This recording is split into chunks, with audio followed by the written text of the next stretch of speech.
Hello everyone and welcome to the channel, and today I'm going to walk you through how to add a weather widget to Notion. Now we're going to be using Google Weather embedded link. So let's get started.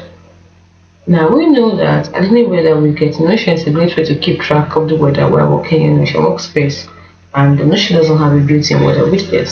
So once you put in weather widget using Google Weather, use embedded link.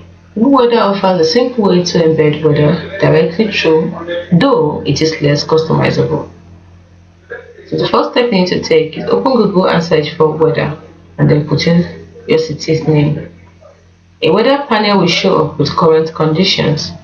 Right-click on the weather panel and select Copy Link or Copy URL from the menu. Then go to Notion page, type /embed in a new block and paste the Google Weather link. The link should open a Google Weather page within a Notion workspace.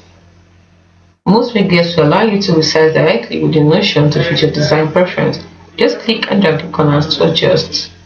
After embedding, check that the widget loads correctly. If it doesn't show, double check the embedded code or try refreshing the page. It's as simple as that.